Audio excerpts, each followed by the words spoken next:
mbere kwanza tugira uko tushoboye tuje kuri iyo famille turaba baribo baturutse hehe ni gute imifato yao kila kitu tutaenda kumwozesha mtoto eti tunakubali tujue kwa mapenzi lao lazima tuchunguze tujue haswa familia yake inatokea wapi ibyo nivyo unajua hata dini inatuambia unapotaka kuozesha binti yako chunguza ukikimbilia unaweza na balaa nivyo urumva ariko kandi ze turashira Imana imbere kuko nivyo urashobora kumurongoza mu muryango witwa yuko ari abantu bameze neza batekereza amaze gushika muri urwo rugo ugasanga barabaye amashetani ibyo birashoboka lakini akuchunguza kijya kumwe ni byiza kibo rero sinzi Chewe ngire ni wewe muite zamdaje binambie hivyo vitu abikwibwira wewe nyene jewe urumva rero byo yambwiye ni ivyo aho ngeza na kanamubwira aza bikwibwira sawa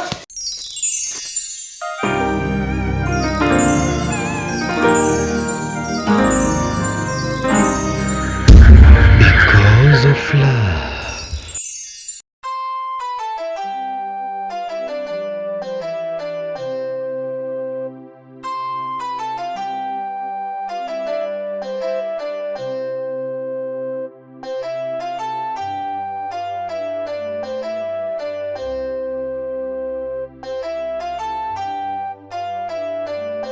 Okay, bye. Wasalimia nyumbani. Inshallah. Hasa mtura? Hamdan. Now. Bash. Ni guti. Sawa. Umwana mwiza. No waheye. Atawe rero ariko kuri nawe urumuryango. Ndazi ko ni wowe twamana ngaha kenshi. Rero mu ncama kinwe kazoza kanje. Kinwe kazoza kanje kaba yitwa Zamda. Mashallah. Ariko je kenshi nkoresha Zam. Mu ncama nyorohera rikanyohera. Eko sha. Rero nandi umwereka mama. Eko vyaryoshe kabisa. Ariko rero ngaho. Uzunyerere. Aha nuko hakorera. Mwana mwiza nk'uyu niho duca mu mwanya w'intoki. Aduce ngaho mwanya w'intoki. Ibibaho. Cyane wazi ko impanuro zawe n'amana zigendeye kandi azemera. Ntuze wihende. Nahandi ngaho inyuma aho hanze hari ibikona. Oya. Mutatwebe asha dukingiwe n'Imana. Ego. Naje basha. Ndabashimiye babisanye kwenyeje igikorwa bakoze. Kuri uyu mwana mwiza gutya. Asha. Imarayika. Anyways, ulituomba karibu sana. Nimezaliwa na mfuta hapa. Na mheshimu sana na mpenda sana. Ndio tumetoka naye mara nyingi. Tunashauriana. Yeah. Nafurahi sana. Hata mimi ndio hivyo. Nafurahi. Samze. Ujamuba hafi. Niache kwanza please. Ndagusavye nyimera tugende yo tuanza gusubira. Tena wali birebire. Yego turavugana nacu. Yewe. Ta. Asha. Bye. Ruze usigera amahoro aho yikwe. Nagaruka kugaruka. Mpado bibaza ibibazo byinshi. Urasigara amahoro mwe. Araguye ko wa musore ndakisi. Ya umwana mwiza nk'uyu. Ambo yamukuye. Umwana mwiza nk'uyu. Asa nkayo kwiti. Ashi, hari abantu batongora huye. Hari agafina. Ntatambatse. Ashi. Ni mwiza ararengeje kabisa.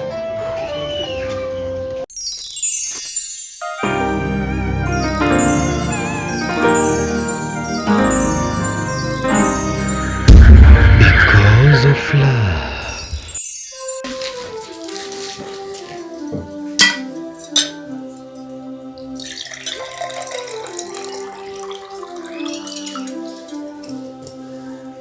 Merci.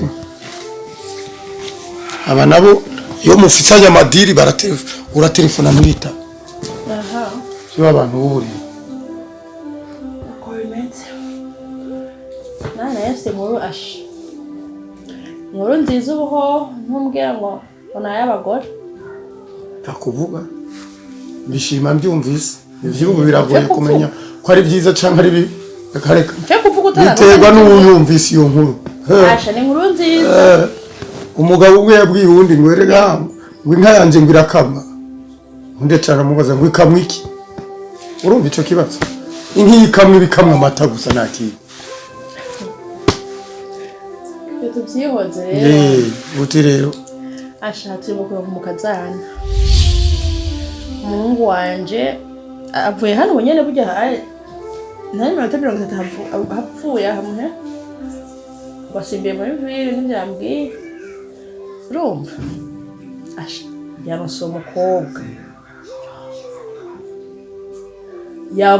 uwo mukobwa wakundanye ndiho rero kubwira rero havubaza ngo nivyo abavyeyi ngo abamama bigira n'ukuri n'umukobwa mwiza nkanje nka nyina ditayari urinzi ubona nemeye umuhungu wanje nye aho rero uravuze inkuru rero urahejeje inkuru niba uramvuze ikibikiye umviriza none kubwira ko umuhungu wanje yarose umukobwa akunda kandi nkaba namushimye ni mwiza no kwimana ntakubesha bijya uvuga rero amahera yose na kwimana n'umukobwa agororotse mwiza nacu uzogaya kwe yaba ntagukunda ntubukiri muri iyi nzu kuko umaze kumbwira inkuru nyinshi atanimwe byose z'ubujuju gusa by'uburofa iyo rero ni kaminuza n'uburofa bwa mbere bwawe urashobora kumbwira ko umuhungu nzi ahejeje amashuri yagira abandanye arose lisansi aje muri masteri abo umudogiteri akomeye cyane azoze ari indongozi muki icyo gihe apana abagore bamubuza kuronka ibyo aronka abo rero nabamenye bati ujya muhungu nuwo kwa sultani arakomeye bafise amahera Faisal azotanga amahera menshi papa yitwa sultani je nitwa Faisal abantu bose baratuzi ko dufise amahera bose bazoza bazana abakobwa babo hano ndi muri defile de mode ndakubaje ngo office ni azokubaka n'umukobwa wanje n'umuhungu wanje none bazobora inzara ndafise mu gihe nabemereye ko baba ndakwingira ukomeye amashi ndagusabye imbabazi zo bukoze reka umwana wanje atwara n'umukobwa yakundanye yakunze bubake hari ibyo bintu nabishaka ko yiga ashaka kubyiga ari ku ngiharagera mwe mumera gute ivyo nibishobisho gusa erega aburiki kubana si ambiance aburi kujya muhungu ntarakura kubana ni program nivyo nibavuga ngo abavyeyi ntakura je iwanje arageze ujya mu ari ubwa mwana office arageze ndakine mu kazana muri ino nzu narambiwe kwa naye mu kazana hari ahubwo warambiwe umwana ahubwo ujya muhungu umenya yuko wamurambiwe ushaka kumugaburira ibisiga muri iki gihe uwo mukobwa wabonye muremure ukabona ari mwiza umuhungu wanje ni wamubonye bwa mbere aho rero yarubonye bati hari amaportaye rero kwa Faisal hari rangi giza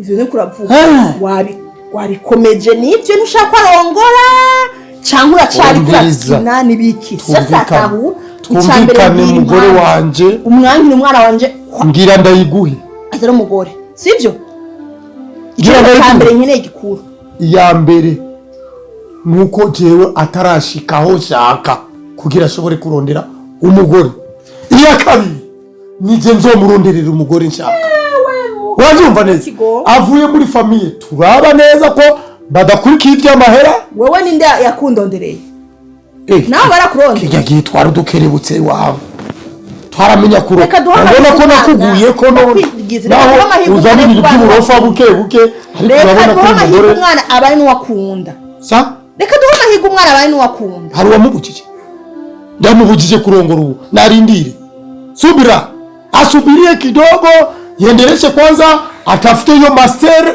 afike Ulaya hajapanda hata ndege aanze kuoa hapa ngo ni bamisi ngo ni barebare ngo batambuka neza ngo bafise amaso meza azohave agwa mwitanganika agwe muruza gwitikiziba umwana wanje ndamukunda ntashobora kurongora abahisi n'abaroreretse wawe muzokwimenya n'umuhungu wawe jewe wese ndimwo ubwana aho bakuzanira inkuru uce wemereye umushikikire arongora adahita amashuri sinanse ko arongora umwanya ntiyaragera narindire ibikurikiye ariwe n'umuhungu wawe mbe ubundi uwo mukobwa uramuza haturuka iwabo urahazi ni mwenende avyagwa nande yarize azogiye gukwa umuryango wose azokoye umukobwa wenyene ariko umuryango niwo dusaba ijambo koye umuryango wose we iyo umuntu arongoye imiryango irayinjiranye irinjira mu yindi ubucuti bukaba tukagura imiryango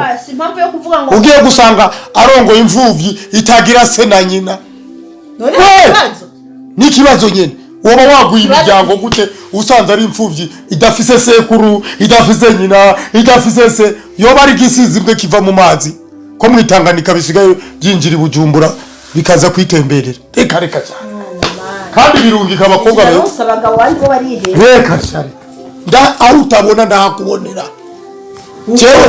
jewe mbona ko ibintu byawe byose nta munsi n'umwe twigira ushigikira umujemvuze nta munsi n'umwe twigira duhuza ku kintu na kimwe n'ubu nayo ndabizi ko tudahuza urambara amaroni none uraye ko tudahuza erega ayo maso yawe ntabona neza tuzimenya muzimenya ibijyanye n'imwe ashiri mu muzimenya jewe yagutumye naje ndagutumye nashaka azonshikire nzomubwira cyenda mutinya yabuya muri uru rugo bumbona amatwi ngo ndimbe bacewe urakunda umwana wawe none nico gituma ndamurondera kazoza gutwara umuntu akunda sintere rero nakubajije ikibazo wanyishuye urazi se urazi nyina w'uwo mukobwa mwemera ngo narongore yoba ari umukobwa atagira se na nyina ava mwitanganika tubaza twemera ngo narongore akeneye kubana n'uwo mukobwa gusa nta kuvuga ngo areka abana n'abavyeyi bose cyane umuryango wose bo ndavyasirira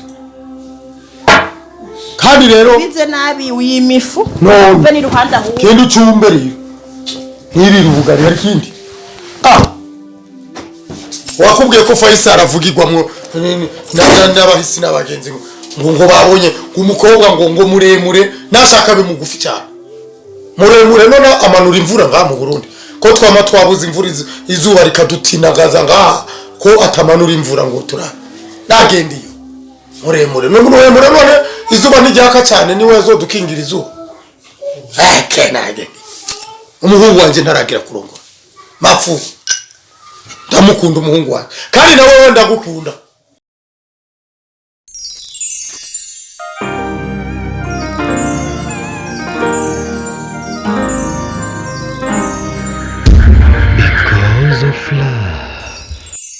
Zamda. Mimi nimekuita hapa nikuulize ambavyo bibi yako amemaliza kunambia hapa. Ya kwamba sijui umepata mchumba, una mchumba. Kwanza mimi siwezi kumuita mchumba maana hata simjui. Una kijana ambaye unapendana naye. Sijui toka mngali primary mpaka mmeenda secondary mpaka university. Kwa hiyo umefikiria kwamba kama ndio mtu ambaye mnaweza kuoana naye. Ni kweli? Ya, ni kweli. Kweli unampenda huyo kijana? Nampenda sana. Yaani sana. Yaani zaidi ya sana, sijui hata niwe explain aje. Ni zaidi ya sana. So I just nilikuwa na wait for the right time nikwambie. Nikaanza kwanza niongee na bibi nimwombe ushauri. Sasa Zamda, wewe unataka kujiingiza mapenzi. Hali yako tulishazungumza mimi na wewe kama lazima ulete masters hapa ndio utaingia kwenye maswali ya mapenzi. Kupenda sio vibaya lakini kwamba ukishaita masters itakuwa bora zaidi. Yaani ya masters nitaileta naye na unataka kuchanga swala ya mapenzi na masomo. Na ndio maana mpaka leo tunasoma pamoja, mpaka leo tunapass pamoja. Tuna mipangilio mengi sana since tuko wadogo na mipangilio ya kugraduate pamoja na ndio maana mpaka haujasikia kana fail. No. So na hiyo masters utaipata pamoja, tuko pamoja, tuna motivate each other. Ndio hivyo. Sasa mimi nasema hivi, huyo kijana umempenda, unamjua, unajua kwao. Unamjua kwao? Nishafika kwao, mimi nanipresent kwa mama yake. Mama yake ananipenda sana. Sana, ananikiana vizuri. Ananifurahia, ni kazi yake ni kuombea tu dua, naona naye amepata binti sababu ni mtoto wa pekee nyumbani, ni mwanaume tu. So ananipenda sana, mimi ndio fie wake pale, ananishika tu vizuri. Wewe ni watu wazuri sana, ya. Baba yake nani? Hadi na maoni mzee wa bizibize na mwanada tu like sio kuika naye niongea lakini hatujoin hivi lakini mama yake ndio lazima niseme niko karibu naye. Maneno unaona mkizungumza mtu unasikia matamu yanapendeza kama historia kama hadithi. lakini unaona wewe ni mtoto, hauwezi kujua mambo ya mapenzi kivile deep inside. But mimi sitakuwa na la kusema, siwezi kusema no or yes. Kitu ninachokitaka leta kwanza ule kijana nyumbani, nimuone, niongee naye. Sawa? Lazima kwanza nimjue. Mpigie simu aje nyumbani nimuone. Then after that tutajua tutasema nini. Hiyo haina shida kabisa, taongea naye. Atakuja nyumbani. Hamna shida. Ukijisikia mwite afutajua.